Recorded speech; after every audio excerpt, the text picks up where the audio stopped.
नमस्कार, बंजारा बीट्स में आपका हार्दिक स्वागत है। मैं हूं ज्योति प्रकाश खरे।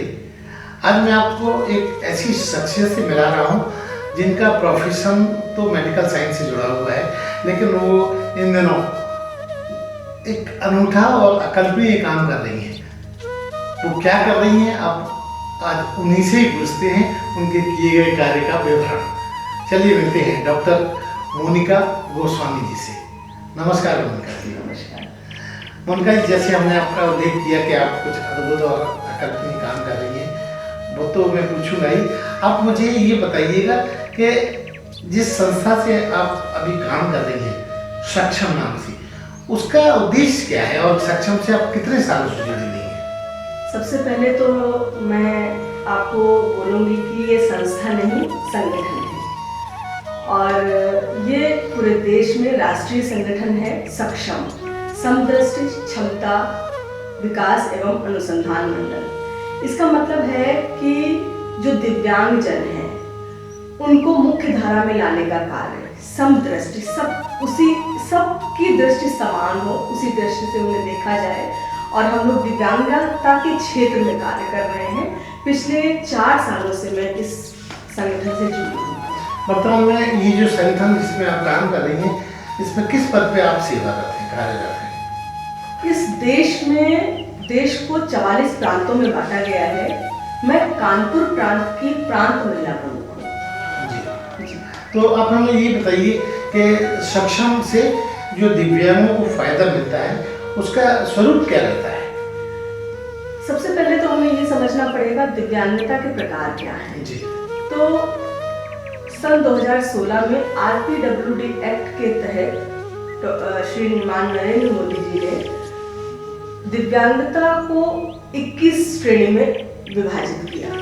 तो 21 तरीके की दिव्यांगता है, जिसमें दृष्टिबाधित, हमारा प्रणव मतलब जिनको कान से सुनाई नहीं देता, या अस्थिबाधित जिनको चलने में असुविधा होती है, जो दिमाग से ठीक से सोच नहीं सकते, जो मंदबुद्धि लोग होते हैं, ऑटिज्म के बच्चे हैं, CP चाइल्ड हैं, अनिद्रा के शिकार हैं, या एसिड अटैक है, कुष्ठ रोगी हैं, बौनापन है, ये सभी दिव्यांगता के क्षेत्र में शामिल किए गए हैं। और उस हर क्षेत्र में जहां उन्हें जीवन जीने में कोई कठिनाई हो रही है, वहां पर हम पहुंचने का प्रयास करते हैं। चूंकि दिव्यांग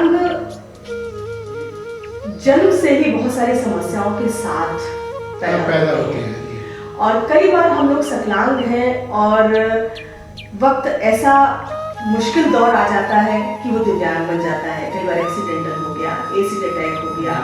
पैदा होने के बाद तो हमें पता नहीं कि वो बौना रहेगा, लेकिन एक उम्र के बाद उसकी हाइट उतनी बढ़ नहीं पाती।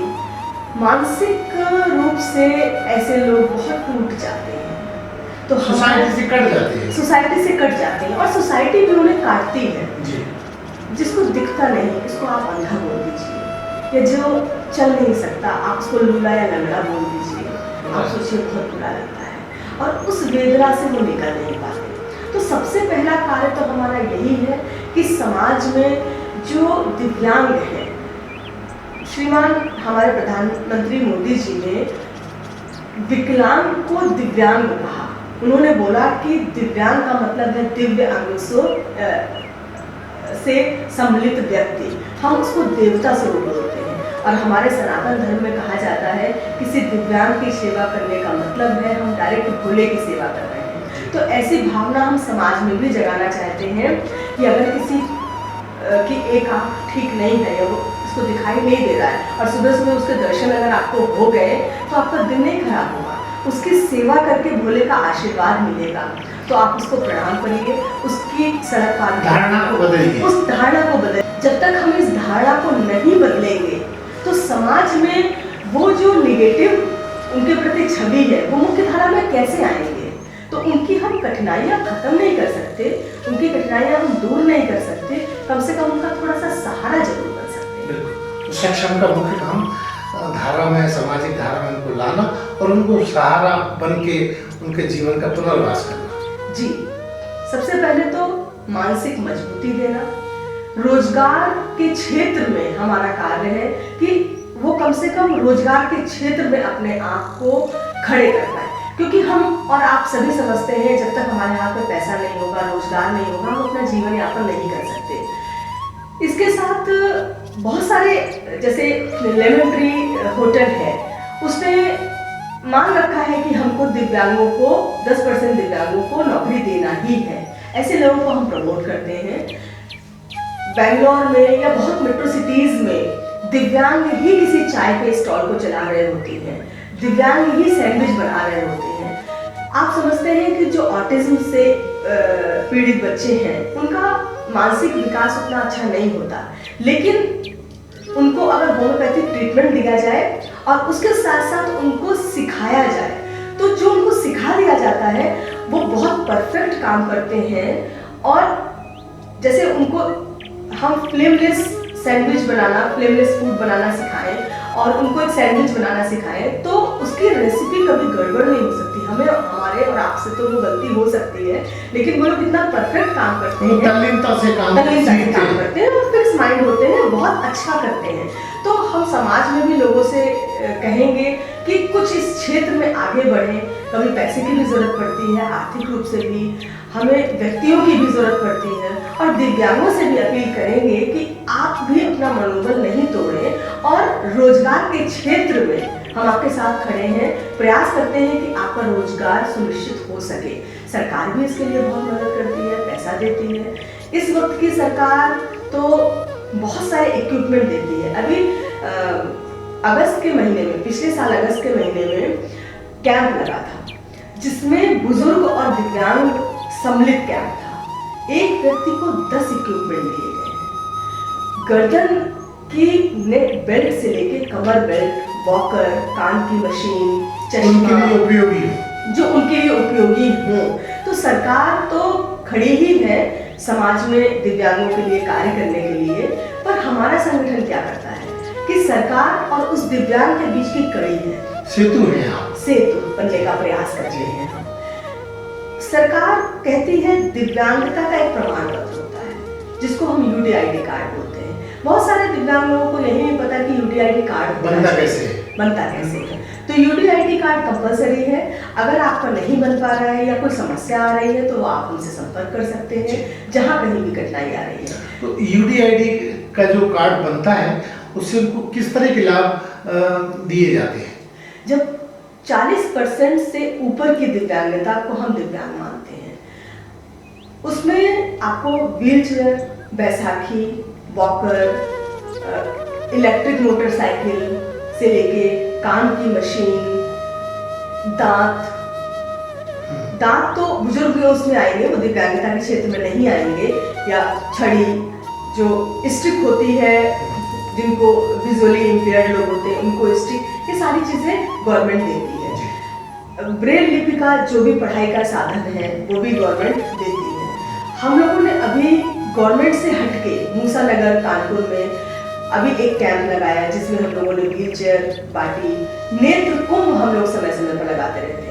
आपने अभी 2025 का नेत्र जो कुंभ हुआ, महाकुंभ, उसमें एक नेत्र कुंभ भी था, जिसमें 3.5 लाख लोगों का चश्मे का परीक्षण किया गया, 2.5 लाख से ऊपर के लोगों को चश्मा बांटा गया और करीबन 1.5 लाख से ऊपर के लोगों का निःशुल्क ऑपरेशन कराया गया पूरे देश भर के लोगों का।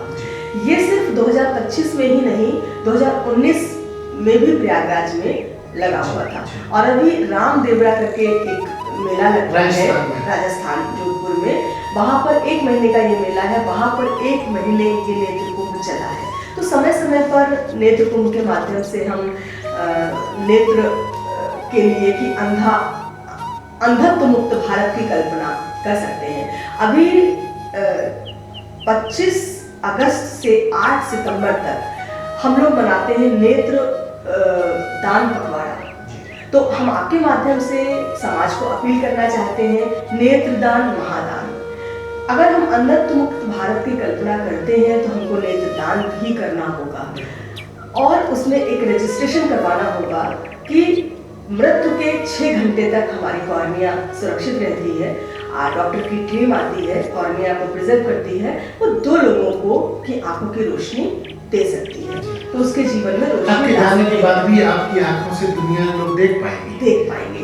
ये एक बहुत बड़ा कार्य है जैसे नेत्रदान महादान ये पखवाड़ा चल रहा है और इस पखवाड़ा में हम जरूर प्रोत्साहित करेंगे लोगों को कि ज़्यादा से ज़्यादा लोग नेत्रदान कर सकें। साथ में हम सरकार से भी अपील करेंगे कि बुंदेलखंड में नेत्र बैंक के लिए हम लोग बराबर प्रयास कर रहे हैं।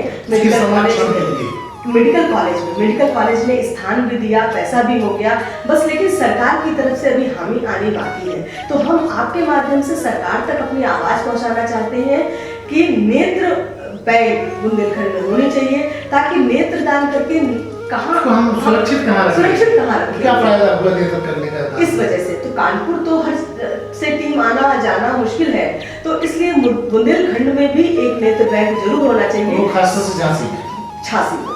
और झांसी मेडिकल कॉलेज की स्वीकृति भी है, उनके पास स्थान भी है, स्टाफ भी है, बस हमें सरकार की स्वीकृति चाहिए। और सरकार से हम लोग समय समय पर बैठक भी होती रहती है और हम लोग अपील भी करते हैं, सक्षम बराबर लगा हुआ है नेत्र दान के लिए।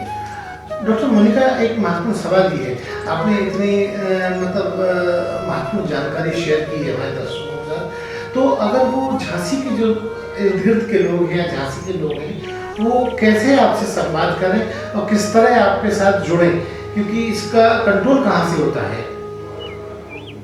झांसी सक्षम, जब हम जिला लेवल पर बात करते हैं तो झांसी की बात करते हैं, लेकिन मैं प्रांत की महिला प्रमुख हूँ, तो ये झांसी एक प्रांत में आता है जिसका नाम है कानपुर प्रांत। कानपुर प्रांत एक प्रांत है, ऐसे ही उत्तर प्रदेश में 6 प्रांत हैं और हमारे देश भर में 44 प्रांत हैं और उसको कंडक्ट करता है नागपुर। ठीक है। सक्षम संघ का ही एक आनुषंगिक संगठन है, 11 सेवाभावी संगठन है, जिसमें से सक्षम एक बहुत महत्वपूर्ण रजिस्टर्ड राष्ट्रीय संगठन है, जो हम रजिस्टर्ड हैं और पूरे देश भर में 44 प्रांत हैं और इतने जिलों में हम कार्य कर रहे हैं और अपनी पहुंच बढ़ाते ही जा रहे हैं लगातार, दिन प्रतिदिन हमारी पहुंच बढ़ती ही जा रही है। तो आपके संगठन में कितने लोगों की सहभागिता है?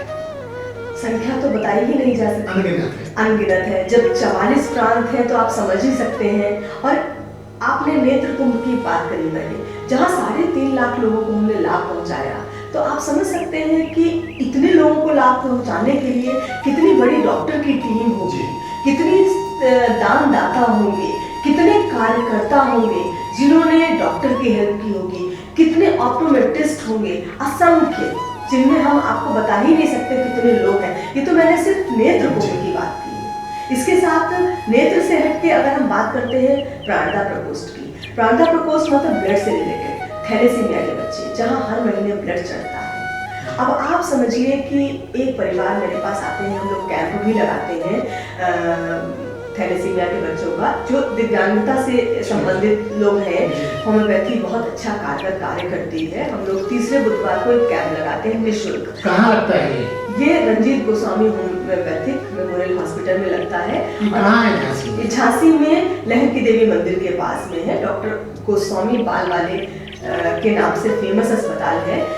तीसरे बुधवार को लगता है और जिसमें हम लोगों ने प्रण ले रखा है कि हम किसी भी दिव्यांग से पैसा नहीं लेंगे, निःशुल्क रहेगा। और ऐसा नहीं कि एक बार आया, आप जब तक चाहें तब तक, आप पैसा बातें नहीं हो सकता। मेरे पास में 2 बच्चे आते हैं, एक परिवार के 2 बच्चे दोनों भी थैलेसीमिया हैं।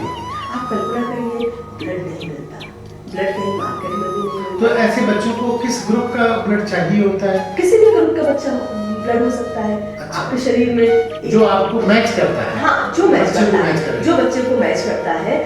और हमेशा आपके पास ब्लड एक ऐसी चीज नहीं है कि जिसको बनाया जा सके, जिसको खरीदा जा सके। अगर आपके पास अवेलेबल ही नहीं होगा, कोई दानदाता ही नहीं होगा ब्लड का, तो ब्लड चढ़ेगा कैसे?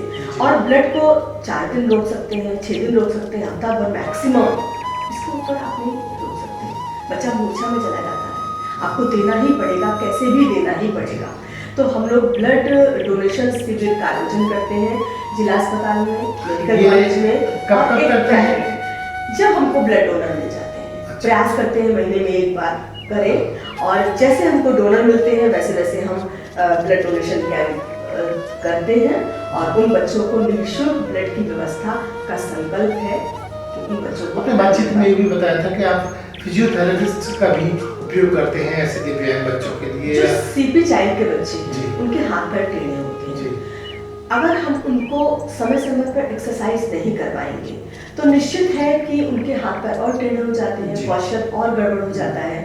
तो यही डॉक्टर गोस्वामी अस्पताल में ही हर रविवार को डॉक्टर अवधेश ठाकुर जी की मदद से एक फिजियोथेरेपी कैंप का आयोजन होता है जी। हर रविवार को। टाइम क्या रहता है? टाइमिंग सुबह 10 बजे से 2 बजे तक। अच्छा। यहाँ पर हम एक अपील और करेंगे पैरामेडिकल से। जी। पैरामेडिकल के साथ एक अनुबंध होते होते रह गया और हम उनसे इसी माध्यम से अपील करेंगे कि वहाँ पर पैरामेडिकल में बच्चे हैं जो फिजियोथेरेपी पढ़ाई कर रहे हैं और यूनिवर्सिटी में भी हैं, उन लोगों से भी हमारी बातचीत चल रही है और हम उनसे प्रार्थना करेंगे कि वो हमारे संस्थान पर आए। उनका आने जाने का खर्चा, देखिए हमारे पास पैसा नहीं होता है जो हम किसी को पेमेंट बेसिस पे रख सकें, या हमारे पास आने जाने की सुविधा भी हम नहीं दे सकते, पर जितना हम लोग पर्सनल कर सकते हैं, नैतिकता भी कोई चीज होती है, तो नैतिकता के माध्यम से उन बच्चों को सीखने को भी मिलेगा, एक प्रैक्टिकल भी मिलेगा, एक अनुभव भी होगा। वो अपने क्षेत्र में जब वो सक्षम से जुड़ेंगे तो एक भाव भी होगा और ऐसे बच्चों की वो भी निःशुल्क सेवा कर पाएंगे, ऐसी हमारी कामना है, ऐसी प्रार्थना है उन लोगों से भी। इसके अलावा आपका और किस तरह के प्रोजेक्ट्स हैं जो आने वाले कल में बच्चों को या दिव्यांग लोगों को फायदा पहुंचा सकती है? सबसे पहला प्रोजेक्ट तो हम रोजगार पे हैं, क्योंकि एक कठिन विषय है। हाँ। किसी भी तरीके का रोजगार हो सकता है कि जो ये इलेक्ट्रिक बसेस चल रहे हैं, दिव्यांगों के लिए सरकार निःशुल्क बैठने की व्यवस्था करे, उसे कोई पैसा ना ले, वो कार्ड को दिखा के, क्योंकि हमारे चाहने से नहीं होगा जब तक परमिशन ऊपर से नहीं आती। तो मेरा योगी सरकार से निवेदन है कि वो जितनी भी इलेक्ट्रिक बस है कम से कम दिव्यांगों के लिए वो आरक्षित करें, उसमें दिव्यांग कम से कम निःशुल्क कर सके। बल्कि मैं तो कहूँगा कि अगर सोसाइटी में और भी लोग इसको करें तो ये तो पुण्य का काम है। पुण्य का कार्य है। आप समझिए कि एक दिव्यांग के लिए पैसा कमाना बड़ा कठिन काम है, जीवन यापन करना भी कठिन काम है। कोई पैर से चलने में सक्षम नहीं है और फिर भी वो हमसे बेहतर चल पाता है, ये हमें सीखने की जरूरत पड़ती है। और वो आँख से उसको दिखाई नहीं दे रहा है, फिर भी वो सरकारी नौकरी करके अपनी जिंदगी को जी रहा है। बड़ा कठिन होता है ये, बड़ी जद्दोजहद की जिंदगी है। हाँ, बस हमें उनको प्रोत्साहित भी बहुत करना पड़ता है। वो टूट भी बहुत जल्दी जाते हैं, टूट तो हम और आप भी जाते हैं, कोई ना कोई हमें भी समझाता ही है। तो उनको समझाते हुए इस समाज की मुख्य धारा में शामिल करना है, मुख्य धारा में उनको लेकर चलना है, वो कहीं अलग थलग ना पड़ जाए। डॉक्टर साहब, एक महत्वपूर्ण सवाल ये कि आप सक्षम के लिए पूरे तन मन धन से समर्पित हैं। आपका अपना खुद का भी एक व्यवसाय है जो आप चिकित्सा पद्धति होम्योपैथिक के द्वारा करती हैं, इस पर असर पड़ता होगा आपका? नहीं, बिल्कुल भी असर नहीं पड़ता। जब आप कोई कार्य मन से करते हैं तो फिर वो आपके भावनाओं में आ जाता है, फिर आपको वो डिस्टर्ब नहीं करता, फिर आपको एनर्जी देता है। ये जो होम्योपैथी विधा है, एक तो इससे बहुत प्यार है हमको, और मैं इस बात के लिए ईश्वर को हर पल धन्यवाद देती हूँ कि मुझे होम्योपैथी जैसे विधा में आपने भेजा। और होम्योपैथी विधा, होम्योपैथी क्या करती है? आपके अंदर की इम्यूनिटी को बढ़ाती है। जब कोई दिव्यांग बच्चा, खासकर जो ऑटोइम्यून डिसऑर्डर भी है या फिर जो ऑटिज्म से पीड़ित बच्चे हैं, उन्हें गुस्सा बहुत आता है, वो उग्र हो जाते हैं, वो ठहराव बड़ा कम है, वो हाइपर एक्टिव होते हैं, वो उनके पास कुछ कार्य तो होता नहीं है करने के लिए, तो वो कहाँ एंगेज होते हैं, खुद को मारते हैं, खुद को कुछ करते हैं। तो होम्योपैथी बड़ी कारगर होती है, उनकी बौद्धिक विकास में होम्योपैथी बहुत कारगर होती है।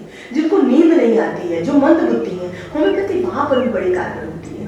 पहले हम लोग ये कैंप कभी कभी लगाया करते थे, लेकिन जब से हम सक्षम से जुड़े हैं, साल भर हो गया, मैंने और डॉक्टर साहब दोनों ने मिलकर, और हमारी सक्षम हमारे जीवन साथी डॉक्टर सुरेंद्र विक्रम गोस्वामी और इस सक्षम संगठन के सभी लोग, क्योंकि मैं अकेले सक्षम में कुछ नहीं कर सकती, मेरा पूरा संगठन है, ये टीम वर्क है। इसीलिए मैंने संस्था नहीं बोला, संगठन बोला। संगठन का मतलब है कि सब मिलके कार्य करते हैं, जिसमें हमारी नीलू रायकवाड़ जी हैं, कृष्ण भूषण गोस्वामी जी हैं, हमारे सचिव ध्रुव चौधरी जी हैं, बड़ी मेहनत करते हैं, बहुत मेहनत। इसके अलावा उमेश त्रिवेदी अंकल हैं, अंबिका प्रसाद जी हैं, अरे अनगिनत नाम हैं। मैं किसका नाम लूँ, जिसका नाम लूँगी और जिसका नहीं लेंगे भाई उसके लिए भी माफी चाहते हैं। लेकिन हमारी नेहा दीदी वैद्यनाथ ग्रुप की मालकिन हमारे सक्षम से हमेशा कंधे से कंधा मिला के जुड़ी रही हैं और उनके सहयोग से हम बहुत प्रेरित होते हैं। वो एक माँ संस्था करके एक स्कूल चलाती है जो दिव्यांगों के लिए है और पूरा जीवन जुड़ी है, दिव्यांगों के लिए लड़ रही हैं। मैं उनसे बहुत प्रेरित होती हूँ, हमारा संगठन उनसे बहुत प्रेरित होता है। वो हमारी सबसे प्यारी दीदी है। उनका जी जब कहते हैं कि जब आप कोई बहुत अच्छा काम कर रहे होते हैं तो अवरोध बहुत आते हैं, बहुत सारी ऐसी मुश्किलें आती हैं जो कहीं अनकही जैसी रह जाती हैं। कुछ को कहा जा सकता है, कुछ को कहा भी नहीं जा सकता है। आपके लिए बढ़िया मंच है, आप शेयर कर सकती हैं।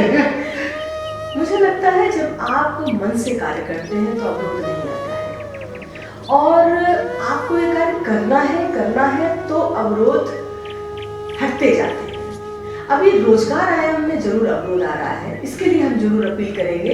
हाँ, फिजियोथेरेपी में भी अवरोध आया लेकिन अंततः कर ले गए, लेकिन इसको और बड़े स्केल पर ले जाना है। सपने तो बड़े ऊंचे ऊंचे होते हैं कि जो दिव्यांगों के लिए एक थेरेपी सेंटर होता है, बहुत महंगा है, एक गरीब आदमी के लिए बहुत मुश्किल है। यहाँ पर स्पीच थेरेपिस्ट की दिक्कत है, थेरेपिस्ट नहीं मिल पाते हैं। मेरे पास स्थान बहुत है, मेरा सपना है कि मैं एक थेरेपी सेंटर खोलूं दिव्यांगों के लिए, जो जहाँ आपका खुद का हॉस्पिटल है, जहाँ हमारा हॉस्पिटल, जो अपने नाम का पुनः उल्लेख कीजिए। Ranjit Goswami memorial homeopathic hospital, जो डॉक्टर हम लोग गोस्वामी हॉस्पिटल पाल वाले के नाम से जाना जाता है।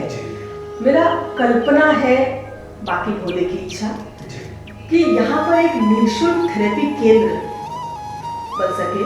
स्पीच थेरेपिस्ट की बहुत दिक्कत है झांसी में, कोई स्पीच थेरेपिस्ट नहीं है। ऐसे बच्चे बोल भी नहीं पाते, उन्हें सिखाना पड़ता है, बहुत मेहनत करनी पड़ती है, बहुत ज़्यादा मेहनत करनी पड़ती है। और जो माँ और पिता का जो संघर्ष होता है जीवन में, ये बहुत कठिन है। हम और आप देखिए जुड़ सकते हैं, दिल से भी जुड़ गए, लेकिन जो माँ और पिता उस बच्चे के साथ संघर्ष करते हैं और वो जो टूटे हुए होते हैं फिर भी वो संघर्ष करते हैं, अगर उनके कंधे पर या सर पर हाथ रख के हम खड़े हो जाते हैं, ये हम अपने आप को मनोबल बढ़ता है और हम लोग अपने आप को बड़ा सौभाग्यशाली समझते हैं इस चीज़ के लिए। उनका जी गए दिनों में आपने बहुत सारे इवेंट्स भी किए, जिसमें बहुत सारे लोगों की सहभागिता रही, आप उनका भी उल्लेख कीजिए ना। हाँ जी, सबसे पहले तो मैं प्रांत सचिव डॉक्टर सुरेंद्र विक्रम गोस्वामी जी का उल्लेख करूंगी। बहुत मेहनत करते हैं, बहुत चिंतन करते हैं। इसके अलावा हमारे अध्यक्ष जी हैं कृष्ण भूषण गोस्वामी जी, सचिव जी हैं ध्रुव चौधरी जी, नीलू रायकवाड़ हमारी प्रांत सह सचिव हैं, प्रशांत पांडे जी हैं, उमेश त्रिवेदी कोषाध्यक्ष जी हैं, अंबिका प्रसाद जी हैं जो हमेशा हमारे साथ खड़े रहते हैं, राकेश कुशवाहा जी हैं। इसके अलावा बहुत अनगिनत नाम हैं, नीलम शर्मा जी हैं, कुसुम जी हैं, तरह तरह के नाम हैं, बहुत सारे लोग हैं। जो पूरी टीम बढ़ी रही है और कोई भी काम एक व्यक्ति नहीं कर सकता, तो उसके लिए हमें टीम वर्क के साथ लगना पड़ता है। और तरुण जी हैं हमारे इस समय प्रांत युवा प्रमुख हैं, बहुत ही मेहनत के साथ हम लोग मिलजुल के ये कार्य करते हैं। उनका जी मेरे मन में सवाल आया, आप इतना बड़ा काम कर रही हैं तो बिना फंडिंग्स के कुछ भी काम नहीं बनता है, ये कैसे मैनेज करती हैं आप? समाज के बहुत सारे दानदाता हैं जो हमें समय समय पर कुछ कुछ देते रहते हैं, जिनका मैंने नाम लिया वो सब 2100 रुपये देते हैं ताकि कुछ मदद हो सके। हमारी नेहा दीदी हमेशा बढ़ चढ़ के हमको सपोर्ट करती हैं। पवन सरावगी जी हैं जिन्होंने हमेशा हमें मदद की है। हम ये दिव्यांगता का क्षेत्र है, इसमें कोई ना नहीं करता और बहुत बड़े फंड की हमें अभी तक जरूरत नहीं पड़ी। एलेंको एक कंपनी है जिसने हमें 10 लाख रुपए भी दिए हैं प्रांत को, जिससे हम लोगों ने एक बड़ा कार्यक्रम मूसानगर में कानपुर जिले में किया है। एक कार्यक्रम अभी और होने जा रहा है। तो मतलब काफिला बढ़ता चला जा रहा है। भारत सरकार के लिए भी हम धन्यवाद करेंगे कि इन्होंने जितने भी कंपनी है उनको 5% सेवा कार्य में दान देना कंपलसरी कर दिया है, जिससे हमें फंड मिल जाता है। और समाज से भी सब हाथ उठाकर हमारे साथ खड़े हैं। संगीता जैन जी, डॉक्टर राजेश चौरसिया जी, ये सब हमारे सहयोगी हैं जो हमेशा हमारी मदद करते रहते हैं। अब अगर ये कहा जाए कि आने वाले कल में आप और कुछ नया क्या सक्षम से संबंधित लोगों के लिए क्या सोचती है, क्या आपका आयाम है, क्या उड़ान भरने की इच्छा है? कई बिंदु हैं। एक तो रोजगार सबसे पहला प्रमुख मुद्दा है। दूसरा, नेत्र बैंक पे कार्य चल रहा है। एक पार्क, सबके पास पार्क है पर दिव्यांगों के लिए कोई पार्क नहीं है, एक सेंसरी पार्क। इवन हमको लगता है जितने भी पार्क बने उसमें दिव्यांगों के लिए वो स्थान होना चाहिए, एक दिन बनाना चाहिए स्पेशल। ये सरकार से अपील है कि आप जहाँ भी इस समय देख रहे हैं कि बहुत सारे इक्विपमेंट लग गए हैं पार्क में बुजुर्गों के लिए एक्सरसाइज करने के लिए, तो सरकार ने दिव्यांग बना दिया। 7 तरीके की दिव्यांगता से 21 तरीके की दिव्यांगता दी, पैसा भी दिया। पेंशन बढ़ाने का भी हम अपील करेंगे कि जो 1000 रुपये आप पेंशन देते हैं इसको बढ़ा करके आप 5000 रुपये पेंशन करें। 5000 नहीं कर सकते तो कम से कम 3000 जरूर करें। इसके अलावा जो पार्क डेवलप होते हैं जहाँ कहीं भी, वहाँ एक स्थान सेंसरी पार्क का हर पार्क में होना चाहिए, कोना देना चाहिए, एक कोना जरूर देना चाहिए। आपको मुख्य धारा में शामिल करना है उनको, तो मुख्य धारा से हटाना भी नहीं है, तो पार्क की जगह पर भी स्थान होना चाहिए। इसके साथ साथ जहाँ दुकानें मिले, जहाँ घर मिले, वो दिव्यांगों के लिए कोटा जरूर होना चाहिए। 10 दुकानों में एक दुकान दिव्यांग के नाम होनी चाहिए। 10 घरों में कम से कम 4% है, घरों में 4% गवर्नमेंट देती है, तो वो उन दिव्यांगों तक पहुंच पाए, इसके लिए हम लोग खड़े हैं, लड़ाई लड़ रहे हैं। लेकिन जहाँ दुकानें मिले वहाँ कम से कम 10 दुकानों में एक दुकान निश्चित दिव्यांगों के लिए ही मिलना चाहिए। सक्षम में हमारे 2 ब्रांड एम्बेसडर हैं, सूरदास जी जिनको दिखाई नहीं देता था और कृष्ण भक्ति के साक्षात दर्शन किए हैं कृष्ण जी के उन्होंने, और बिना इस संसार को देखे इस संसार का क्या विवरण किया है। और अष्टावक्र जी, उन्होंने गीता लिखी है, वो भी कृष्ण भक्ति से प्रेरित रहे हैं। मुझे लगता है कि जो हेलन केलर है, दिखाई नहीं देता, सुनाई नहीं देता, ये सच में दिव्यांग है। इनको ईश्वर की कुछ विशेष प्रतिभा मिलती है, सिर्फ हम और आप उनका मोरल डाउन करते हैं, इसलिए वो टूट जाते हैं, थोड़ा असहज होते हैं, थोड़ा कमजोर होते हैं। बस हमें उनको उठाना पड़ता है, उनको सहानुभूति विश्वास दीजिए। बिल्कुल, उनको सहानुभूति नहीं, वो सहानुभूति के भूखे नहीं, उन्हें तकलीफ होती है सहानुभूति से, बस थोड़ा सा उनको सहारे की जरूरत पड़ती है। संबल एक सही शब्द आपने बोला, संबल, उसको जरूरत पड़ती है। तो इस सक्षम का जिसने पहली बार नींव रखी, बहुत ही बुद्धिमान करते रहे होंगे। उन्होंने किसी भी क्षेत्र में सक्षम को छोड़ा नहीं। जैसे आयाम बनाए, महिला, युवा, कला, क्रीड़ा, एडवोकेसी, रोजगार और अनुसंधान। अब आप देखिए, महिलाओं को भी उन्होंने शामिल किया। बिना महिला के वो भावना नहीं आ सकती। बिल्कुल बिल्कुल, उनके अंदर जो ममत्व होता है, मातृत्व होता है, वो पुरुष के अंदर इतना नहीं होता है। हाँ, वो संवेदना उनके अंदर बहुत होती है, वो बात को फील बहुत कर सकती है। और युवा के बिना आप किसी कार्य को तो कर ही नहीं सकते। बिल्कुल, ऊर्जा चाहिए। उसके बाद उन्होंने कला के क्षेत्र में, जैसे किसी को दिखाई नहीं देता, वो बहुत बड़ा संगीतज्ञ बन सकता है। बिल्कुल, रविंद्र जैन का नाम उल्लेखनीय है जी। अब आप देखिए, भगवान राम का अस्तित्व जब कोर्ट में आया तो हमारे वल्लभाचार्य जी ने कैसी चौपाइयाँ उन्हें याद थी, उन्होंने पृष्ठ बता दिया, उन्होंने प्रमाणित कर दिया। चित्रकूट में उनका एक इंस्टीट्यूट भी है जो जहाँ दिव्यांगों को पढ़ाया जाता है, नेत्रहीनों को शिक्षा दी जाती है। अब आप समझिए कि कितना ज्ञान है उनके पास में। हम और आपने तो रामायण पढ़ी नहीं पढ़ी ढंग से, पर उन्हें कंठस्थ है सारी चीजें। तो ये अलौकिक शक्तियाँ ईश्वर देता ही है, विरासत में मिलती है उनको। जी।